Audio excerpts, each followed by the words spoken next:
अमित एक साधारण लड़का था, लेकिन उसका सपना दुनिया देखना था। उसने अपनी बचत जमा की और सफर पर निकलने का फैसला किया। पहला स्टॉप आगरा था।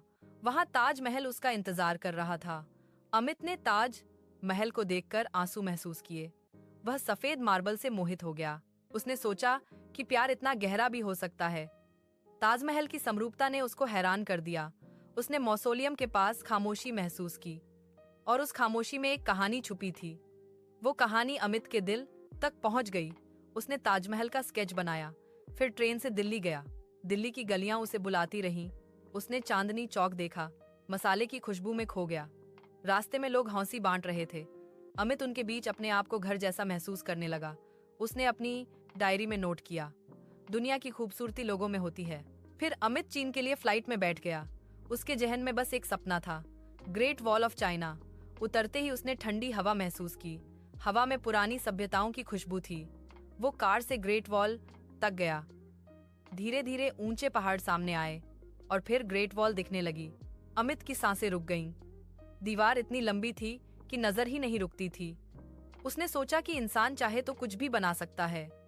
दीवार पर चलकर उसने इतिहास को छुआ।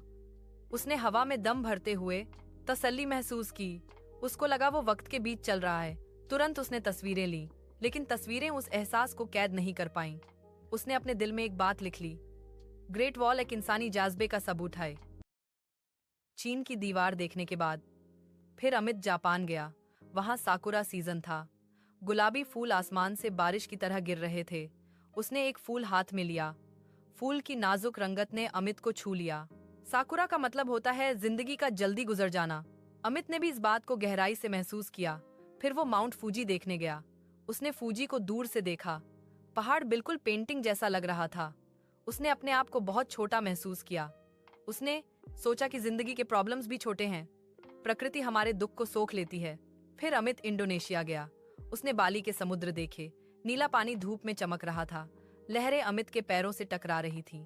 उसने उस पल को गहराई से महसूस किया। समुद्र की आवाज उसने देर तक सुनी। उसको लगा जैसे समुद्र उससे बात कर रहा है, डर छोड़ दो, प्रवाह के साथ चलो। अमित ने अपनी चिंता को मुक्त होता महसूस किया। फिर उसने मंदिर का दौरा किया।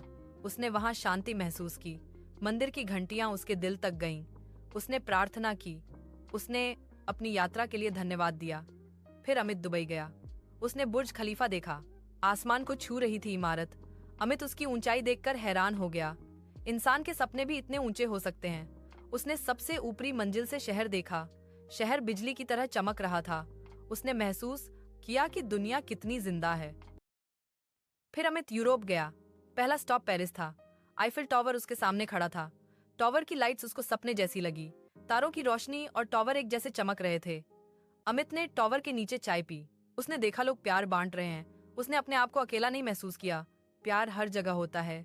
फिर वो लॉवर संग्रहालय गया। मोनालिसा उसको घूर रही थी। पेंटिंग के स्माइल में एक राज था। अमित उस राज को महसूस कर सका। फिर अमित इटली गया। उसने कोलोसियम देखा। इतिहास उसकी दीवार में बसा था। अमित ने अपने आप को ग्लेडिएटर जैसा महसूस किया। उसने एक बात रियलाइज की, हर जगह सबसे बड़ी कहानियां छुपी होती हैं। फिर वो वेनिस गया। उसने गोंडोला राइड ली। पानी पर शहर तैर रहा था। अमित ने हवा में रोमांस महसूस किया। फिर वो स्विट्जरलैंड गया। माउंटेन्स ने उसको शांत कर दिया। स्नो से कवर्ड पीक्स चमक रही थी। उसने अपनी सांसें ठंडी हवाओं में महसूस की। प्रकृति ने उसको जिंदा महसूस कराया। उसने चॉकलेट खाई। स्वाद बिल्कुल स्वर्ग जैसा था। फिर अमित लंदन गया। टावर ब्रिज ने उसको आकर्षित किया। थेम्स नदी ने उसको सुकून दिया। उसने ब्रिटिश म्यूजियम विजिट किया। उसने इतिहास के दुर्लभ आइटम देखे। हर चीज टाइम का एक टुकड़ा थी। फिर अमित न्यूयॉर्क गया। सिटी एनर्जी से भरी हुई थी। टाइम्स स्क्वायर ने उसको शॉक कर दिया। लाइट्स ने उसकी आंखों को चुरा लिया। अमित ने हॉट डॉग खाया। टेस्ट परफेक्ट लग रहा था। फिर वो सेंट्रल पार्क गया। ग्रीनरी ने उसे रिलैक्स किया। है दोस्तों, अगर वीडियो पसंद आया तो वीडियो को लाइक करें और चैनल को सब्सक्राइब करें और इस वीडियो का अगला पार्ट जल्द ही आ जाएगा।